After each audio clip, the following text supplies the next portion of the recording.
देखो कल मैंने तुम्हें कराया था कि मैंने बताया था डाइपोल क्या होता है। तो मैंने डाइपोल के लिए बताया कि तीन कंडीशन अगर सेटिस्फाई करता है या तीन कंडीशन सेटिस्फाई होती है तो वो डाइपोल बन जाएगा। कैसे?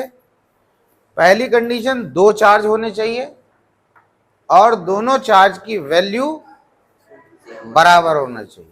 डाइपोल के लिए दो चार्ज हो और दोनों की वैल्यू क्या होनी चाहिए? बराबर। यानी कि एक प्लस में 5 कूलम का है तो एक माइनस में 5 कूलम। ठीक है, मतलब प्लस माइनस भी चाहिए, यानी कि एक पॉजिटिव चार्ज होना है एक नेगेटिव चार्ज। ये दूसरी कंडीशन है। जैसे मैंने ये ले लिया, मैं कह रहा हूं ये डाइपोल है तो मैं ये बोल रहा हूं ये 5 कूलम का है माइनस चार्ज, ये प्लस 5 कूलम है पॉजिटिव चार्ज। तो पहली कंडीशन क्या है? दो चार्ज है, दोनों की वैल्यू बराबर है। दूसरी कंडीशन एक नेगेटिव है और एक पॉजिटिव है। तीसरी कंडीशन नेगेटिव पॉजिटिव के बीच में कोई डिस्टेंस है। ये तीन कंडीशन अगर सेटिस्फाई होती हैं तो हमारा क्या होता है? वो इलेक्ट्रिक डाइपोल कहलाता है। अगर इनमें से एक भी कंडीशन नहीं सेटिस्फाई हो रही तो डाइपोल नहीं। जैसे ये नेगेटिव है ये पॉजिटिव है लेकिन इसकी वैल्यू 4 है, 4 कूलम। अब तो क्या है? दो चार्ज हैं, दोनों एक पॉजिटिव है एक नेगेटिव है, दोनों के बीच डिस्टेंस है, लेकिन उसके बाद भी ये डाइपोल की कैटेगरी में नहीं आएगा क्योंकि वैल्यू बराबर नहीं है। ठीक, उसके बाद हमने क्या किया कि इस डाइपोल की वजह से इस एक्सियल लाइन पर यानी कि यहां पर नेट इलेक्ट्रिक फील्ड निकाला। ये डाइपोल इस पॉइंट पर यानी एक्सियल पॉइंट पर कितनी इलेक्ट्रिक फील्ड प्रोड्यूस करेगा। तो हमने कल दो फॉर्मूले आपको लिखवाए। ठीक है, तो डेरिवेशन ड्राइव करवाया तो उससे दो फॉर्मूले बने।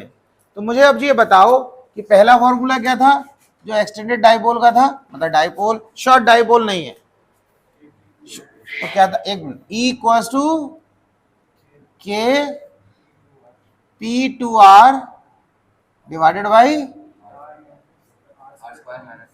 Are square minus A square का होल स्क्वायर। बिल्कुल ठीक बताया। एक तो ये फॉर्मूला हो गया और दूसरा फॉर्मूला क्या था?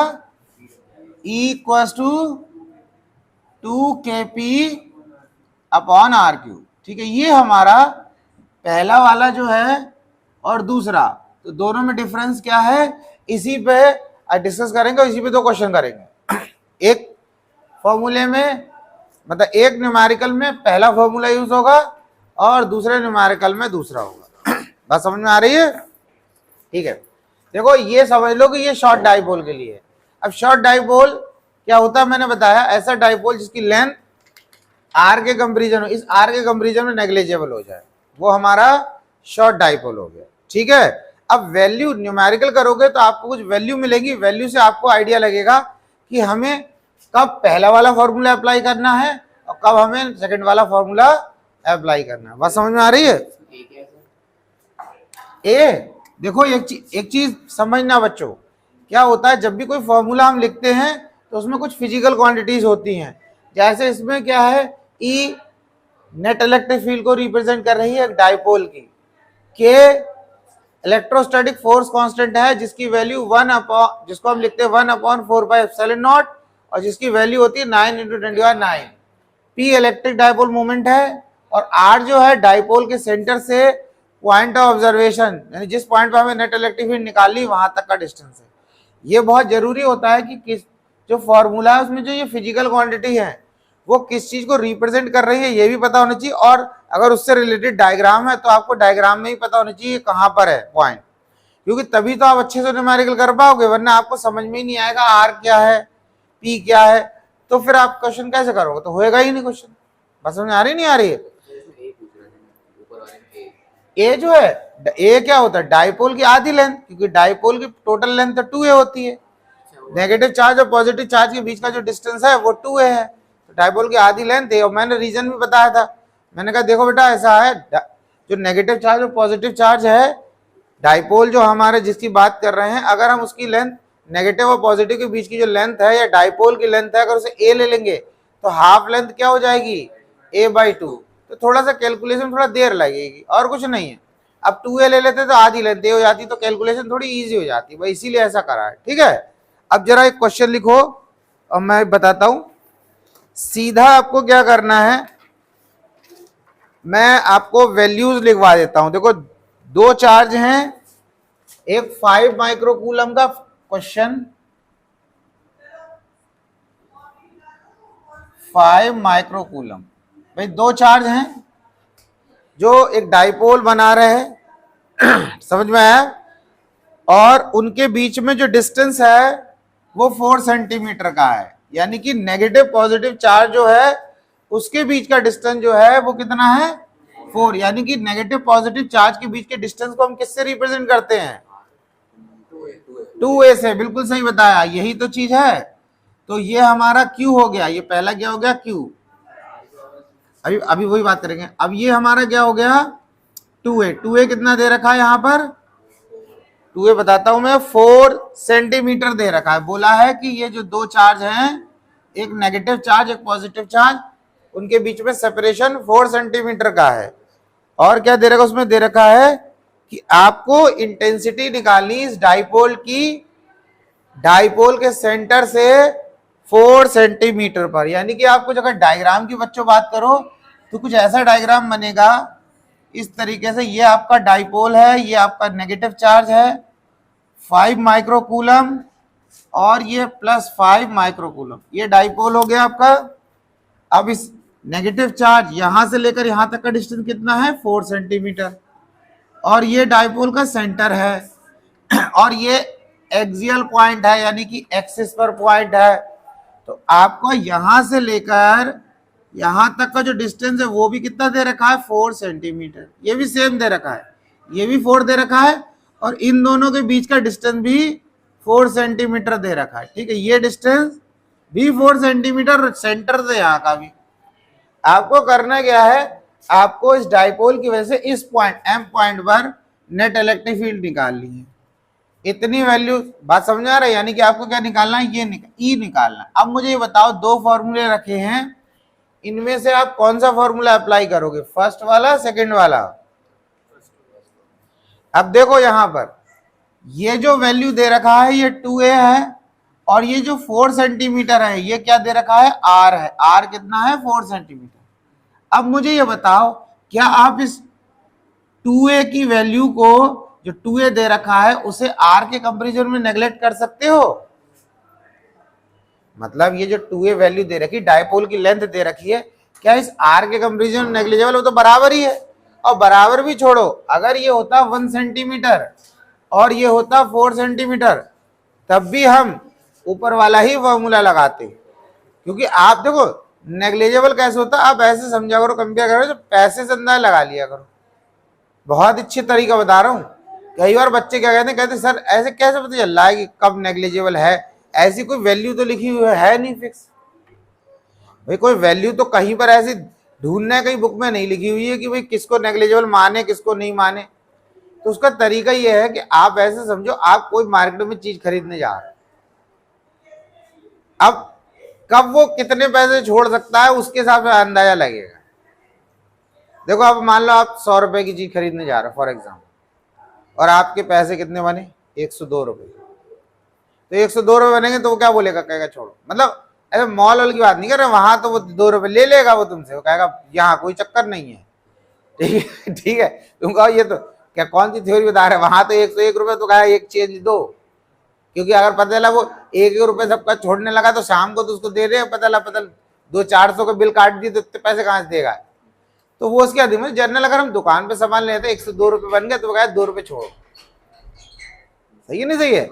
लेकिन अगर आप 10 रुपए का सामान लेने गए, समझ रहे बात को, और 10 रुपए बने आपका सामान कम का, यानी कि आपका सामान 12 रुपए का है और आप उसे 10 रुपए दोगे तो वो कहेगा 2 रुपए दो, क्योंकि आपका इनिशियल अमाउंट कम है ना। आप तो 12 रुपए का सामान ले रहे हो तो 2 रुपए का छोड़ देगा उसमें। बात समझ आ रही है। तो यही चीज होती है। तो आपको क्या होगा, आपके पास दो वैल्यू हैं, जब भी होंगी आपको ये 2a दे रखा होगा, r दे रखा होगा, तो आप ये आपको देख के पता चल जाएगा कि ये कब हम इसे नेग्लेक्ट कर सकते हैं। आप बिल्कुल ये प्रैक्टिकली सोचो। अब आप ऐसे समझ लो कि साहब ये 4, यहां तो ये मान लो ये 1 होता, सपोज कर लो, यूनिट सेम है, यूनिट सेम है। अगर आप 4 रुपए का कोई सामान खरीद रहे हो, समझ 4 या 5 रुपए का सामान, तो वहां पर ये 1 रुपीज है, तो क्या उस या 4 रुपए का आप सामान खरीद रहे हो, यहाँ पर एक वैल्यू है, यानी मतलब 1 सेंटीमीटर या 4 सेंटीमीटर। तो क्या अगर 4 रुपए का सामान है, आप उससे कोई 3 रुपए का दे दे तो नहीं देगा, वो 1 रुपया नहीं छोड़ेगा, क्योंकि टोटली उसके 4 रुपए का तो दे ही रहा है, 1 रुपया कैसे छोड़ देगा। ठीक है ना, ठीक है, ये चीज है। और इन वैल्यूज को देखो, जैसे मैंने बताया, आप कहीं पर आप मान लो 5,000 रुपए का सामान खरीद रहे हो, अब 5,000 रुपए, अब आपका बिल बना 5,010 रुपए, वो 10 रुपए छोड़ देगा, ठीक है। लेकिन वही वाली होता है, मैंने मॉल वाला बात नहीं कह रहा हूँ, मॉल में तो फिर 1 रुपए नहीं छोड़ा, वो मजबूरी है ना उसकी। तो आप ये समझना कि दो वैल्यू दे रखी है, तो उनको पैसों में अपने दिमाग में सेट करो कि अरे यार ये पैसे का, इसके कंपेरिजन में अगर हम सामान ले रहे हैं, क्या छोड़ेगा नहीं छोड़ेगा, तो आपको खुद अंदाजा लग जाएगा। ठीक है, वैसे तो 2-4 क्वेश्चन करोगे तो आइडिया लग जाएगा तुम्हारे ऊपर वाला फॉर्मूला।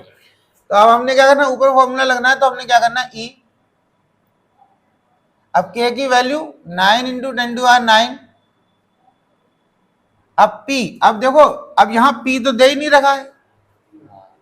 अब जब पी नहीं दे रखा है तो हमें पता है कि जो पी होता है ना बेटा, वो Q × 2A होता है।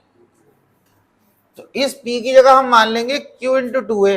तो Q कितना है यहां पर, Q है 5 माइक्रोकूलम, तो 10⁻⁻6। और हमेशा ध्यान रखना, एक चार्ज पॉजिटिव होता है नेगेटिव, हमें यहाँ Q की जगह हमेशा पॉजिटिव ही वैल्यू पुट करनी है। बात समझ आ रही है।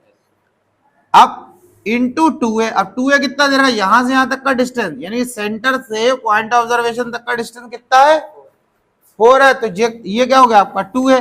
तो एक चीज और समझो, अच्छा कन्वर्जन साथ में करते चलना है। अभी तक खिचड़ी क्वेश्चन दे रखा होता, खिचड़ी का मतलब ये है कोई SI सिस्टम में, कोई CGS सिस्टम में, कोई किसी सिस्टम में है ही नहीं।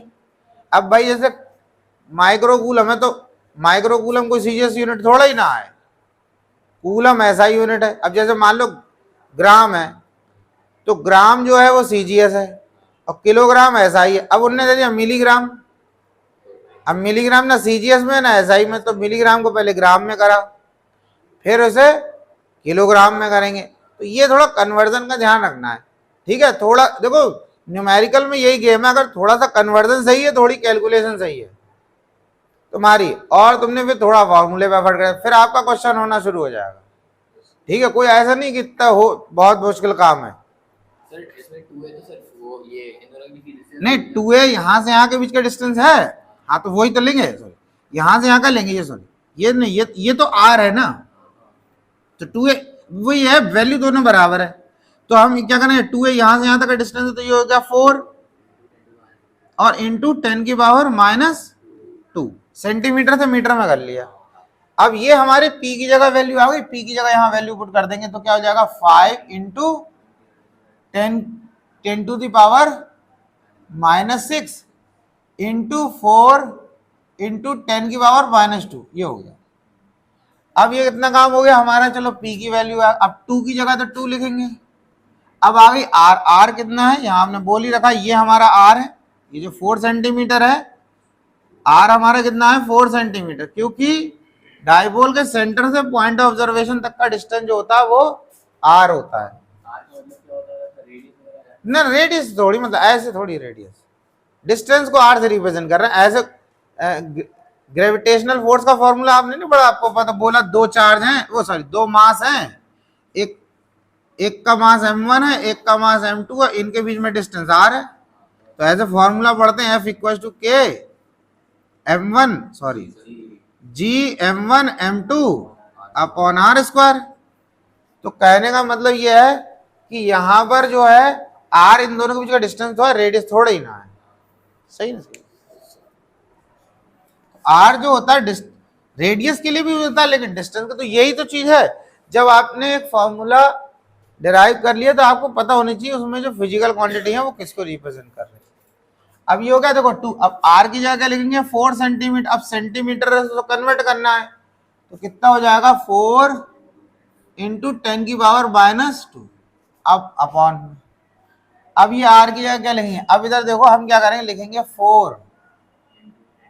देखो एक चीज समझ लो, इसको एक काम करते हैं, इसको हम थोड़ा एक्सपेंड करके लिख लेते हैं। इसकी जगह हम क्या लिख सकते हैं, पहले तो ये समझो, जैसे ये लिखा हुआ है ना, ये लिखा हुआ है ऐसे R² माइनस ए स्क्वायर। अगर ऐसे लिखा होता तो आप क्या करते, ए प्लस बी ए माइनस बी, तो हम ऐसे कर लेते ना, आर प्लस है और आर माइनस है, ऐसी तो कर लेते बेटा। अब क्योंकि यहां पर स्क्वायर है तो यहां पर भी स्क्वायर रहेगा, ये तो था। तो ऐसे तो था, जब डेरिवेशन कर रहे थे तो ऐसे को तो ऐसे ही लिखा था। तो हम क्या कर रहे हैं, हम ऐसे ही लिख लेंगे। जब हम इसे इस तरीके से लिख लेंगे तो कैलकुलेशन थोड़ी आसान हो जाएगी। तो आर की जगह हम क्या लिखें, आर तो हमने दे रखा है 4, तो 4 इंटू 10⁻², प्लस ए, तो ए कितना है भाई, पूरी लेंथ इसकी कितनी है, 2a है, वो 4 है, तो 2, तो क्या हो जाएगा 2 10⁻², और इस पर हमने कर दिया स्क्वायर। फिर लिखा हमने 4 इंटू 10⁻², फिर -2 इंटू 10⁻², और इसका स्क्वायर कर, इससे बड़ा आसान हो जाएगा। अब क्या करो, देखो 6 ये यहां से कैंसिल हो गया, तो कितना बचा, यहां बचा 3, ठीक है। और यहां से एक 2 काट दिया तो बचा यहां पर 1 आपका, और यहां पर इससे कट गया तो यहां बचा आपका -1, ठीक है। ये तो समझ में आया। स्टेप बाय स्टेप करते आते देखना कैलकुलेशन, तो कैलकुलेशन भी समझ में आएगी कैसे हो रही है। अब बचा गया यहाँ 9 लिख दिया हमने, इंटू ये 5 बचा, इंटू 4 बचा, और ये 2 और ये 4, 2 और 4 और 10⁻⁻1, इतना बच गया। अब आ जाओ डिनोमिनेटर में।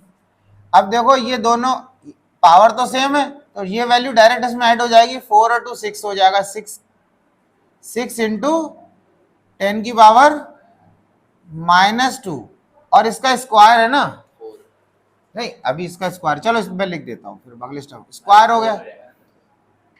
नहीं ये तो ऐसे ही रहेगा ना, उससे क्या मतलब, ये तो अभी अंदर ही है ना, मैंने अंदर वाला सॉल्व करा, ऊपर वाला तो वैसे रहने दिया ना, अभी वो बाद में करेंगे। अब इसमें 4 में से 2 माइनस हो जाएगा, तो ये आ जाएगा 2 इंटू 10⁻⁻2 का स्क्वायर आ जाएगा।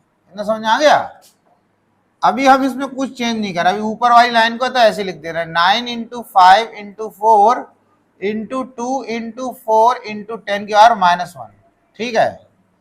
अब ब्रैकेट ओपन कर लेंगे, 6 का स्क्वायर कर देंगे, ये हो जाएगा, ये हो जाएगा हमारा 36 लिख ले, चलो वैसे 6 इंटू 6 भी, और 10⁻⁻4, और यहाँ हो जाएगा ये 4 इंटू 10⁻⁻4, ये इतना आ गया। अब इसमें देखो क्या है,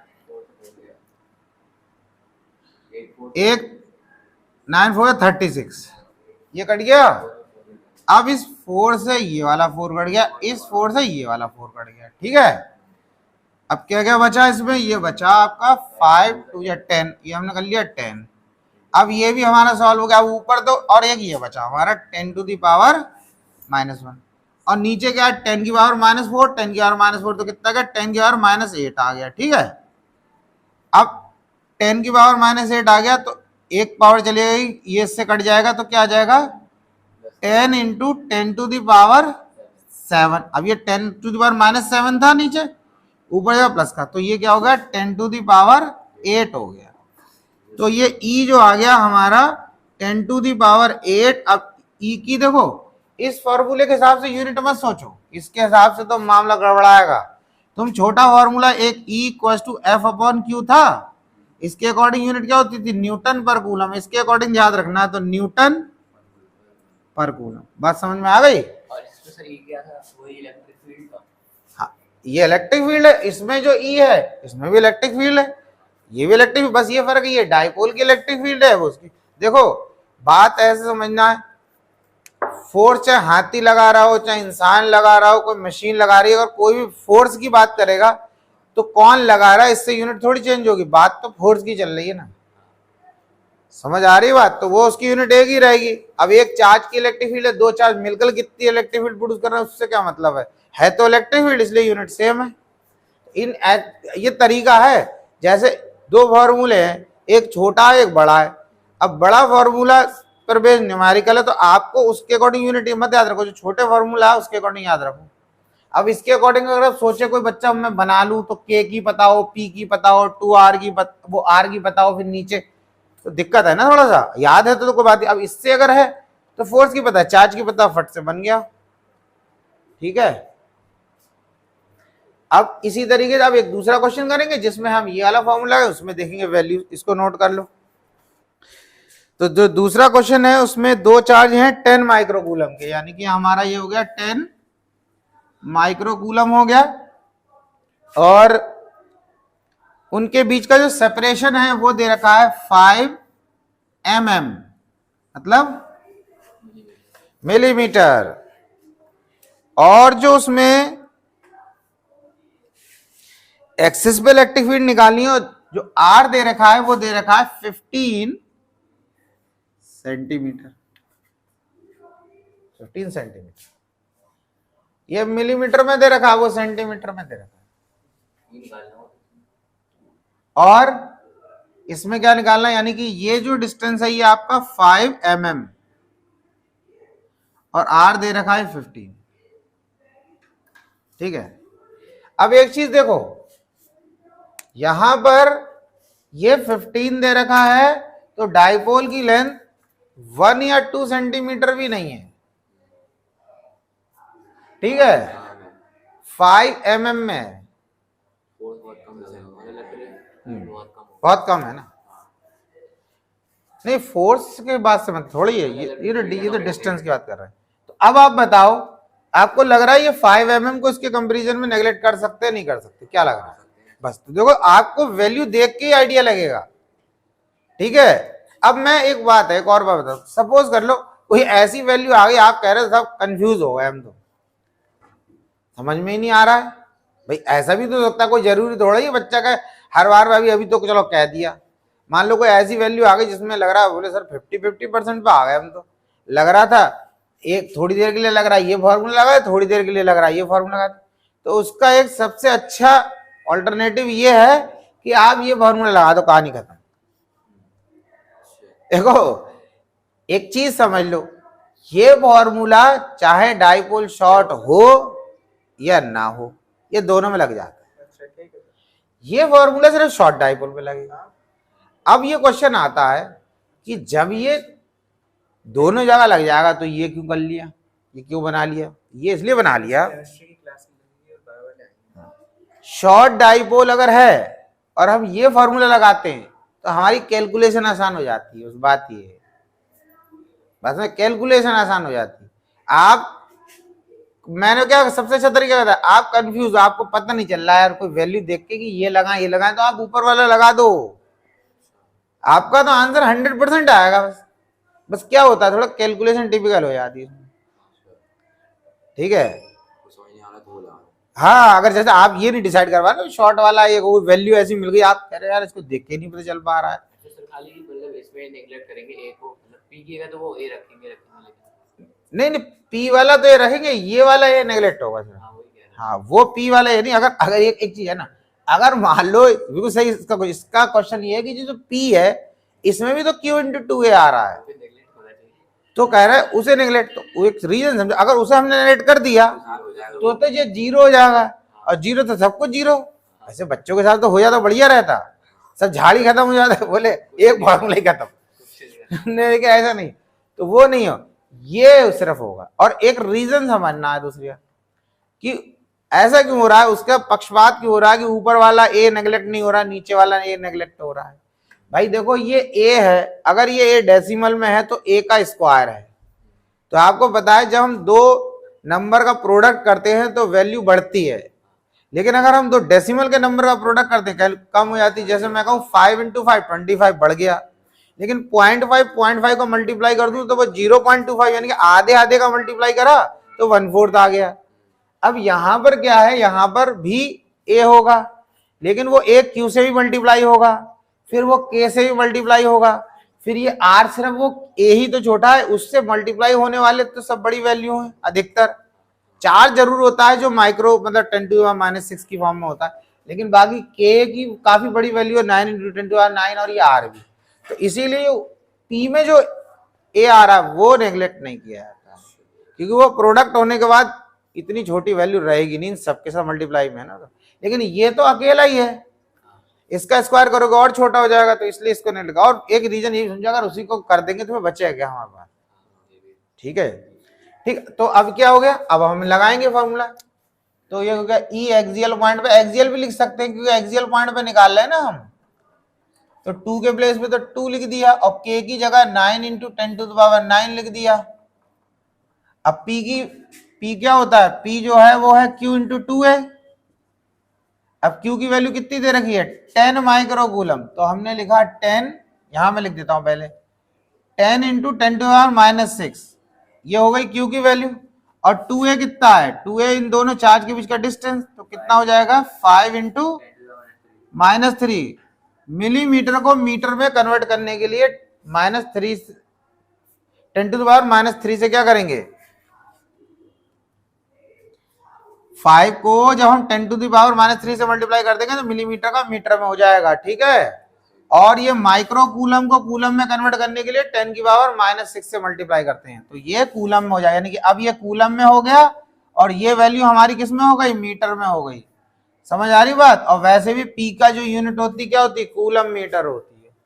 तो ये पुट कर दो, क्या हो जाएगा 10 इंटू 10⁻⁻6 इंटू 5 इंटू 10⁻⁻3, ये हो गया। और अपॉन में है ये r का क्यूब। अब ये 15 सेंटीमीटर है ना, तो पहले तो 15 इंटू 10⁻⁻2। अब 15 को हमने 10⁻⁻2 से मल्टीप्लाई करा तो किस में कन्वर्ट हुआ, मीटर में। सेंटीमीटर से मीटर में कन्वर्ट करना है, 10⁻⁻2 से मल्टीप्लाई करना है। मैंने जो कन्वर्जन की लिस्ट बनाई है वो एक बार चेक कर लो, वो सब में काम करेगी। वो आपकी करंट में एम्पियर का कन्वर्जन हो, वोल्ट का कन्वर्जन हो, फैरेड का कन्वर्जन हो, सेंटीमीटर मीटर का कन्वर्जन, इस टाइप के मतलब करंट वोल्ट किसी, वो सब में काम कर रही, तो उसको याद रखना भाई। अब इसका क्या है बेटा, क्यूब है, तो क्यूब इसका मतलब इसी वैल्यू को हमें 3 बार लिखना है, तो मैं 3 बार लिख देता हूं। फिर 15 इंटू 10⁻⁻2 एंड 15 इंटू 10⁻²। बात समझ में आ गई। अब क्या हो रहा है यहाँ पे, सबसे पहले देखो 6 और 3 ये तो कट गया भाई हमारा पूरा 9 बराबर बराबर में, ठीक। अब क्या बचा, ऊपर क्या बचा, 2 into 9 into 10 into 5 upon 15 into 15 into 15, मैंने तीनों 15 लिख दिए, और ये 10⁻⁻2 10⁻⁻2 10⁻⁻2, ये हो जाएगा नीचे 10⁻⁻6, और इस 10⁻⁻6 को हम ऊपर लिख देंगे, तो वो क्या हो जाएगा 10⁻+6। ये समझ गया, 10⁻⁻2 10⁻⁻2 10⁻⁻2 10⁻⁻6 हो गया, नीचे से ऊपर गया प्लस का हो गया। कहानी समझ आई। अब क्या करो, 5 3 जा 15, ये हो गया। अब इस 3 से कर दो, 3 3 जा 9 हो गया। अब 3 से कर दो, 3 5 जा 15, 5 2 जा 10। अभी कुछ घटेगा, नहीं, अभी ये देख लेते कितना। अभी क्या बचा यहाँ पर हमारा, 2 और 2 4 बचा, और नीचे बचा 15 और इंटू 10⁻6। तो इसको कर लो आप 40 मान लो, इसको एक जीरो इधर से ले लो, 40 इंटू 10⁵ और 15 हो गया। अब डिवाइड कर लो इसको, 40 को 50 से डिवाइड करो, कितना है 2.66 आ जाएगा ये, और 10⁵ आ जाएगा, और न्यूटन पर कूलम। बात समझ में आया। देखो कैलकुलेशन में कोई घबराने की बात नहीं, 2-4 मैंने क्या कहा, आप करोगे तो जिसको नहीं आती है जब वो करेगा तो उसको गलत भी होगा, ऐसे थोड़ी नहीं गलत होगा, लेकिन 1-2 बार गलत होगा तो एक बार सही हो, जैसे ही सही होगा तो आपको खुद एक फील आ रही है यार मैंने क्वेश्चन कर लिया। एक्सियल का मतलब मैंने बताया ना बेटा, कि जैसे हमारा ये डाइपोल है देखो एक चीज पहले ध्यान, छुट्टी बिल्कुल मत करो, मैंने इनको परसों भी कराया, और फिर जब कल आप आए थे तो मैं एक बार और समझा भी चुका था, क्योंकि एक चीज को 2-3 बार जब रिवाइज करवाए थे ना तो वो बहुत अच्छे तरीके से आती है, तभी तो मैं कल आपसे कह रहा था। देखो एक्सियल पॉइंट, एक एक्सियल लाइन समझना, जैसे ये डाइपोल है हमारा, हमने एक ऐसी स्ट्रेट लाइन ड्रॉ करे जो दोनों को टच करती हुई जाए, तो अगर हम यहां से स्टार्ट हुए तो दूसरे चार्ज को तो अभी टच करा नहीं है उसने, तो जैसे ही हम एक लाइन ऐसे बनाएंगे और इससे आगे बढ़ेंगे, तो यानी कि इससे आगे बढ़ते एक्सियल लाइन स्टार्ट हो गई। भाई यहां से चले तो दूसरे को टच थोड़ी करा था, तो इधर से इससे आगे एक्सियल लाइन स्टार्ट हो गई। ऐसे हम यहां से एक लाइन ड्रॉ करना शुरू करें, जैसे इससे आगे बढ़ेंगे ये एक्सियल लाइन स्टार्ट होगी, उसको टच करते हुए जा रही है, एक ही लाइन जाएगी सर टच। तो अब उसी एक्सियल लाइन पर हमने एक पॉइंट बनाया, ये एक्सियल पॉइंट हो गया। अब चाहे हम यहां बना ले चाहे यहां बना ले, हमारी मर्जी, दोनों तरफ डेरिवेशन हो जाता है। यहाँ से इलेक्ट्रिक फील्ड निकाली हमने क्या करा, ये जो दो चार्ज हैं, एक माइनस क्यू होता है एक प्लस क्यू, तो हमें ये निकालना होता है जो डेरिवेशन में कि इस डाइपोल की वजह से इस पॉइंट पर नेट इलेक्ट्रिक फील्ड कितनी होगी। तो अगर हम दूसरी मतलब दूसरे तरीके से समझाएं तो ये बोल सकते हैं कि ये दोनों चार्ज मिलकर इस पॉइंट पर कितनी इलेक्ट्रिक फील्ड प्रोड्यूस करेंगे, ये पूछते हैं वो। तो वो अब क्योंकि अब तुम्हें लग रहा है अभी तो डाइपोल बोल रहे हैं, अब दोनों चार्ज, अरे डाइपोल है क्या, ये दो चार्ज का कॉम्बिनेशन, इसी को तो डाइपोल बोल रहे हैं। समझ में आ रहा है? तो हम यहाँ तो डाइपोल बोल दे रहे हैं, वो बुक में डाइपोल लिखा है कि derive an expression for intensity of electric field due to an electric dipole on axial line. Axial line पे इंटेंसिटी निकालो, एक्सियल लाइन पे कोई पॉइंट तो डिसाइड करोगे तो वहीं पे तो निकालोगे वैल्यू। डिसाइड नहीं करे तो ऐसे कहो, ये थोड़ी कि ऐसे लाइन बना दी पूरी, बोले कहीं भी कहीं नहीं कोई पॉइंट। अब ये आर डिस्टेंस हम लेंगे, अब वो आर डिस्टेंस की वैल्यू तो नहीं लिखी, आर तो ले लिया, अब वो आर यहाँ भी हो सकता है, यहाँ भी हो सकता है, यहाँ भी हो सकता है, हर जगह की निकाल सकते हैं इस फॉर्मूले से। अब ये डाइपोल है किससे बना हुआ है, दो चार्ज से, तो इनडायरेक्टली हम बोल सकते हैं कि ये दोनों चार्ज मिलकर इस पॉइंट पर कितनी इलेक्ट्रिक फील्ड प्रोड्यूस करेंगे, उसका फॉर्मूला है ये। आई बात समझ में? नहीं आई समझ है? ये डाइपोल मिलके इस पे कितनी इलेक्ट्रिक फील्ड बनाएंगे? ये डाइपोल मिलके, डाइपोल कितनी करेगा, डाइपोल को तो इंडिविजुअल मानना है, डाइपोल दो चार्ज से मिलकर बना है। हम ये बोल रहे हैं ये दोनों चार्ज मिलकर इस पॉइंट पर कितनी इलेक्ट्रिक फील्ड प्रोड्यूस करेगी। मिलकर मतलब ये हो गया ये भी प्रोड्यूस कर रहा है इलेक्ट्रिक फील्ड, ये भी कर रहा है, तो नेट कितनी होगी? तो ई एक्सियल हो गया, ई एक्सियल हो गया। नेट इलेक्ट्रिक फील्ड को ई एक्सियल मान लेते हैं। नहीं, एक्सियल पॉइंट पर हमने इलेक्ट्रिक फील्ड निकाली, टोटल निकाली, टोटल का मतलब ये पॉजिटिव चार्ज है नेगेटिव चार्ज ये दोनों मिलकर कितनी प्रोड्यूस कर रहे हैं, तो वो नेट ही तो कहलाएगी, net electric field due to an electric dipole. Electric dipole की वजह से कहा, ऑन एक्सियल लाइन पर। समझा ये चीज? कोई डाउट इसमें? तो आपको समझ में आया कहां पे कौन सा फॉर्मूला लगाना। और एक बहुत इंपॉर्टेंट पॉइंट बता दूं उसमें, ये जो डाइपोल है ना, इसमें क्वेश्चन पूछते हैं कि हमने जो पहले तो समझ लो, हमने जो कल डेरिवेशन आपको कराया था उसमें क्या करा था कि ये एक्सियल पॉइंट पर क्या करा, प्लस चार्ज की इलेक्ट्रिक फील्ड इधर है, ई प्लस ऐसी तो बनाया मैंने, और माइनस चार्ज की इलेक्ट्रिक फील्ड माइनस की तरफ होती है। फिर मैंने कहा कि ई पर है वेक्टर का साइन, ई इलेक्ट्रिक फील्ड वेक्टर क्वांटिटीज लगा दे रहे हैं एरो।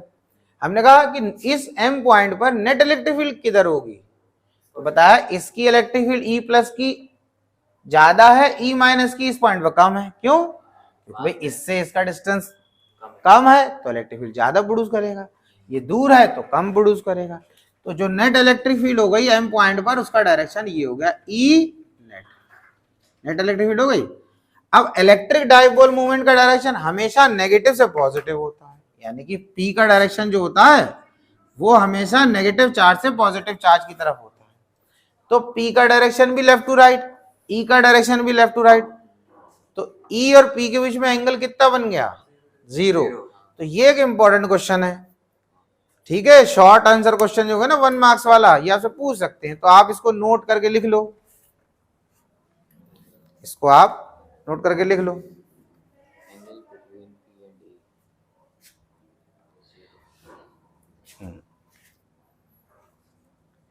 क्या लिखना है कि जो एंगल है आपका net electric field due to an electric dipole, और इलेक्ट्रिक डाइपोल, जो मैं स्टेटमेंट लिखवा दे रहा हूं आप लिख लो यार, नोट करके लिख लो, एक स्टेटमेंट लिखवा देता ना।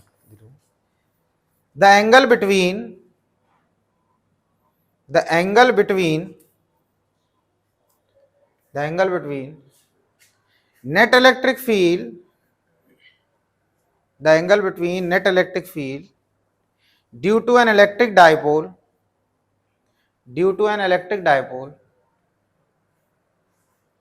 on axial line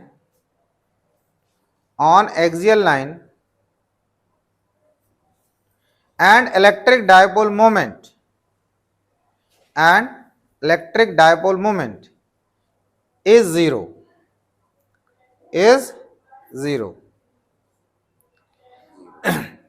और एक बहुत मजेदार बात बताऊं आपको कई बार बच्चों को लगता है कि ये तो हमने पॉइंट यहां ले लिया, क्या यहां ले लें इस तरफ, मतलब अभी हमारा point of observation plus charge के साइड में है। अगर हम यही पॉइंट जो है एक्सियल लाइन पे ही लेना है, हमें लेना तो एक्सियल लाइन पर ही है, ये हमारा इस तरफ अगर हम बनाए तो ये एक्सियल लाइन बनेगी, तो हमने ये पॉइंट ले लिया, इसको n मान ले रहे हैं। अगर इस पॉइंट पर हम नेट इलेक्ट्रिक फील्ड निकालते तो क्या उसका भी डायरेक्शन लेफ्ट टू राइट ही होता, उसका भी लेफ्ट टू राइट होगा। अब देखो कैसे, अब खुद बताओ, देखो ये नेगेटिव चार्ज है, ये इस पॉइंट पर किस डायरेक्शन में इलेक्ट्रिक फील्ड प्रोड्यूस करेगा, ये तो इस डायरेक्शन में प्रोड्यूस करेगा, क्योंकि नेगेटिव की इलेक्ट्रिक फील्ड नेगेटिव की तरफ होती है जाती हुई, ई माइनस, और इस पॉइंट पर ये जो प्लस चार्ज है वो इस डायरेक्शन में प्रोड्यूस करेगा। अब भाई ये खुद देखो, अभी इस पॉइंट का यहां से डिस्टेंस कम है, तो अब नेगेटिव वाले की इलेक्ट्रिक फील्ड ज्यादा होगी, और जो पॉजिटिव प्रोड्यूस करेगा उसकी इलेक्ट्रिक फील्ड कम होगी, तो नेट का डायरेक्शन क्या हो जाएगा, ये हो जाएगा ई नेट। अब भी आपका जो आपने आंसर लिखा ना अभी, मतलब सॉरी एक नोट जो लिखा वो 0 डिग्री वाला, वो सेम ही रहा, क्योंकि अब इस पॉइंट पर नेट इलेक्ट्रिक फील्ड का डायरेक्शन ऐसे है और इलेक्ट्रिक डायपोल मोमेंट का भी ऐसी है, समझना। तो ऐसा नहीं है कि इसीलिए वो नोट है, चाहे वो राइट हैंड साइड हो चाहे axial point left hand side हो, P और ई नेट के बीच में एंगल आपका 0 ही रहेगा।